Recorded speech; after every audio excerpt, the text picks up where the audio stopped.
Good afternoon, everybody. Kim Becker and Ryan Blackburn here for your weekly AMA for the Denver Nuggets, brought to you by Mile High Sports. Ryan, a few games there that were a little scary, I think, for a lot of people, but they're back on track with a win over the Pistons. And I know that we've talked about it before. Is it time to panic in different situations? Did you think this was a moment to panic? Because I think people are all over the place right now. Yeah, I understand why people are panicking. I understand it. You never want to be playing your worst basketball right before the playoffs. That would be horrible. And I think Denver has put themselves into a great position where they can play poorly, at least for a couple games here, and still be perfectly fine. I'm not really worried about it. I do think that the Nuggets are still in a great position, and they're not going to have to play the Brooklyn Nets in the playoffs. That's for sure. Hey, the first team in the West, right, to clinch a playoff spot, and they've claimed that Northwest Division title as well with their win over Detroit last night. So definitely still some positive things going on here, but we'll jump into the questions that people have sent into you. The first one is from John.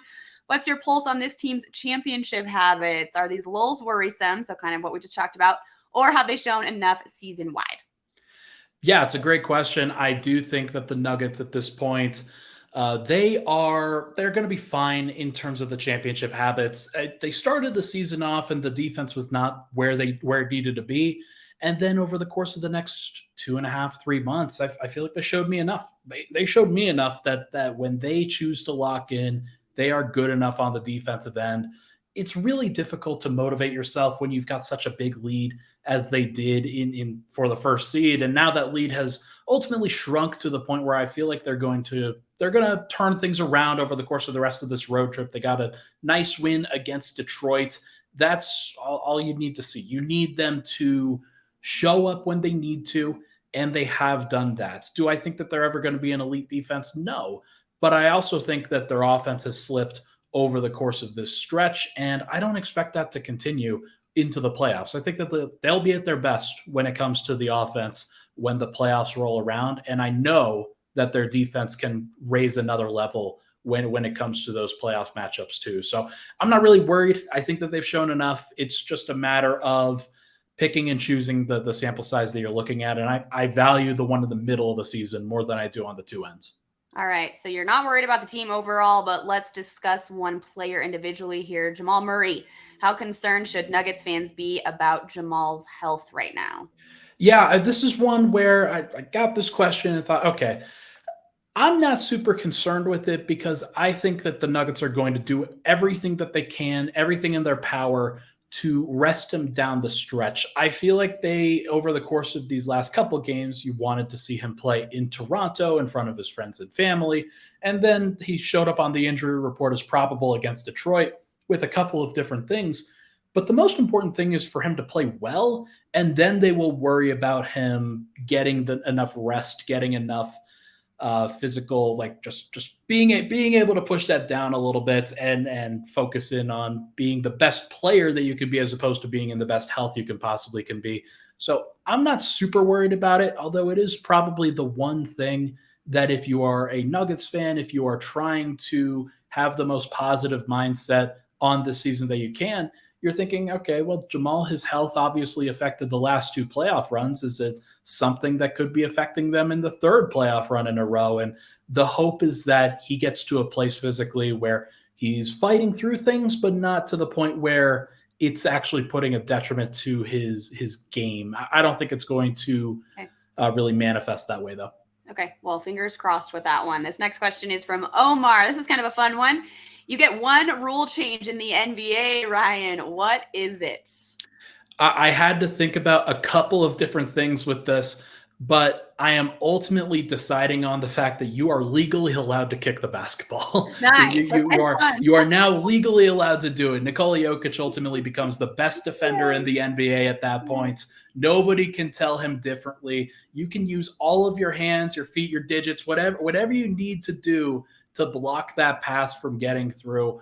It's now legal to kick the basketball, and the Nuggets at that point, they would be awesome when it comes to their defensive rating and everything involved. So I say that in jest a little bit, but I do think that it's either going to be that or to really start to penalize flopping. Like there was a while ago where teams would or the league would hand out 5K or 10K fines for flopping. I think that they should try to get back to that because it's not a part of the game. Like Yeah. that specifically is not a part of the game. You can talk about kicking the ball and everything that you want with there, but I do think that the flopping, if it's something that happens on 90% of possessions in the NBA right now, then what are we really doing? Like, what is everybody's complaining about it? Everybody hates it. Nobody knows exactly what a good flop versus a bad flop is. Like, just penalize all of it and make sure that everybody knows that this is not something you can get away with, and you're just raking your arms through somebody else to try to draw fouls. You are throwing your head back and making sure, oh my gosh, this is crazy.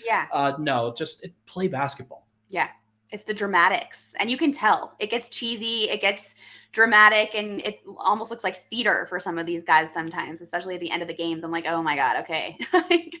We get it. I've seen the NBA.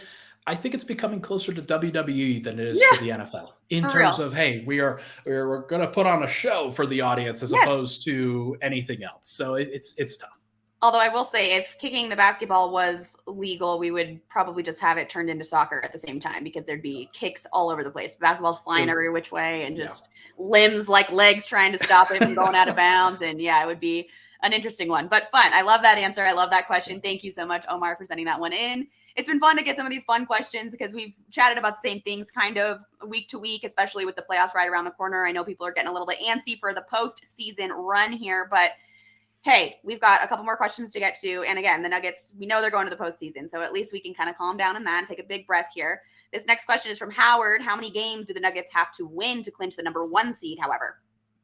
Yeah, this is a good one because it actually comes back to reality here, where the Nuggets say they're probably going to clinch the 1 seed. It's just a matter of when, not if. They currently have a 4.5 game lead over the Sacramento Kings, a 4-game lead in the loss column. Most important thing for Nuggets fans to remember is that a 4-game lead with 12 games to go is really hard to overcome for any team. Yeah. I think that the Kings, if they go 10-3, because they have 13 games left, if they go 10-3, then they finish the season with 52 wins. That means the Nuggets have to get to 53 wins just to guarantee it. So they'd have to win about 6 games. And that's if Sacramento goes 10-3. They could go 9-4. They could go 8-5, and nobody, I think, would bat an eye. I do think in general that the Nuggets are going to be just fine when it comes to clinching. I think that they should be trying to win as many games on the rest of this road trip as they possibly can, make some statement games against Milwaukee when they come into town, Philly when they come into town. And then at that point, you have 5 games remaining in your schedule, however many you need, or I think it's 6 actually. However many you need to win during that stretch, you just got to do it. And they'll get it done. I feel pretty comfortable about Denver clinching the 1 seed. It's going to be a matter of when, not if, and if they can rest some guys at the end of the season or not. Okay, nice. What do you make of their remaining schedule? How do you think it kind of rates when it comes to from easy to difficult? Well, it is a difficult schedule. There's no doubt about it. There's a lot of really talented teams on their schedule, like New York, who they're playing on Saturday, Brooklyn, who they're playing on Sunday. Those are good Eastern Conference playoff teams. Washington's not a good playoff team, but they're in the play-in right now. And then Denver faces Milwaukee, Philly, New Orleans. New Orleans is probably the easiest game remaining on their schedule outside of maybe Utah. But in general, the Nuggets they're going to be fine. I think that they rise to the occasion in a lot of these playoff matchups, as opposed to really worrying about defeating the sub-500 teams. I think we saw that against San Antonio just this last week. So look, Denver, they're going to be fine from the schedule is tough, but I feel like if they take advantage of the rest of this road trip, they set themselves up really well to both get some statement wins going down the pipeline and then actually rest when the time comes to it. Okay, good to hear. Good to hear. This next question from Jordy. Do you think Jokic's defensive weaknesses are made worse by Denver's poor point of attack defense? Yeah, this is one where I saw this question, and I think it's important for everybody to understand that it's hard to play point of attack defense. It is also hard to protect the rim. And the Nuggets have weaknesses in both of the areas at times. I think that Jamal's defense, as he's been dealing with some health-related concerns, has weakened over the course of the season. And I think Bruce Brown has gotten a little bit worse, although he had some really good moments in the fourth quarter last night. KCP, when he is locked in, he's really good. When he's not locked in, he's just like any other guy. Denver, they're going to have to be better in the playoffs at the point of attack. That's where the defense starts. It's not with the rim protector. It's not on the interior. It is on the perimeter. It's on making sure that the defense or that the opposing offense struggles to get in the paint, struggles to get around screens, really has to deal with all of those aspects of it. Denver's point of attack, they are better than they have ever been from a talent standpoint. And I think that's going to show up in the playoffs. But in general, opposing teams, they know how to navigate that. They're going to make it really difficult for Denver. And I do think that point of attack defense specifically, it makes it more difficult for Jokic if it's bad versus if it's good. Because if you have so much space for that guard that's coming off of a screen, he's got a two-way runway most of the time, and that makes it really difficult for Jokic. So, look, Denver will tighten up when the playoffs come down to it. I have zero doubt about that. But if they don't, then things could get really ugly really quick. All right. Zero doubt about that. We'll remember that one, Ryan. Hopefully we're not coming back at you here in a few weeks. I want to take that one off. No, I'm just kidding. No, we like it, the confidence, and you know this team very well. You know them in and out, and you've seen what they can do and what they're capable of. So it's great to hear that. We love hearing the insight straight from the horse's mouth here with Ryan. We've got one more question to round out this AMA. It's one we've talked about before. We'll see if your tune has changed a little bit or if there's any other opponents in there that maybe will create some challenges for the Nuggets here. So the last question is from Cameron. Worst matchup for the Nuggets in the playoffs. What do you think this week? Yeah, I mean, it's really tough to get a gauge on Phoenix because they have not shown a lot of talent over the course of these last few weeks without Kevin Durant. Yeah. They've played some good matchups. They've had some good games against other teams, but they've gone on a losing streak, and they did just win last night. But it took a 3-point victory at home against the Magic in order for them to do that. So it's not like they are playing their best basketball either. Now that changes when they get back Kevin Durant, and I still think that he is the most dangerous player against the Nuggets in the entire Western Conference. So that's something that I would focus on. But I'm going to take this in a different direction. I don't think the Nuggets have this massively crazy bad matchup in the West. I think that they will, like, there are still going to be some teams that they struggle with, whether it's the Suns, whether it's the Warriors, whether it's the Lakers, like if they actually make the playoffs even. Yeah. But I do think that the team that Denver will have the most trouble with in a playoff run, if they do get to the finals, is whoever comes out of the East. That team will be they will be battle tested, whether it's Milwaukee, Boston, Philly, any of those three teams. For different reasons, each of those teams are going to be really difficult matchups for Denver. I think that Milwaukee is one of those teams that Nuggets fans think they can score against that team, even though Milwaukee's the best defense in the league. But they also still have to defend the freight train that is Giannis Antetokounmpo. So there's a lot to think about with each of those matchups. But if Denver does ultimately make it to the finals, then one of those teams is going to be the most difficult. It's not going to be the Suns. It's not going to be the Warriors. It's not going to be the Kings. It's not going to be the Lakers. Not going to be any of those teams in the West. It will be whoever comes out of the East. Okay, makes sense. All right, Ryan. Well, thank you so much to everybody that sent in questions. Thank you.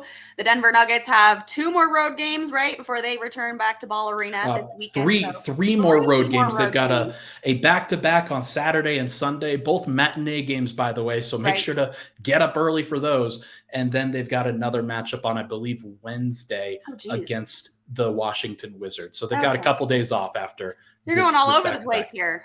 Yeah, it's a crazy road trip, but hopefully they can figure some things out because I do think that they need this road trip to go well. Absolutely. Okay, everybody. Well, enjoy St. Patrick's Day. Hopefully you can still get up for the matinee game tomorrow to watch on TV or go downtown and enjoy it at a bar or a restaurant or wherever you seem to do those things. But Ryan, I appreciate you. Thank you so much. It's always fun to hear what your take is on the team every week. So we appreciate you, and we'll see you next week. Thanks, Kim.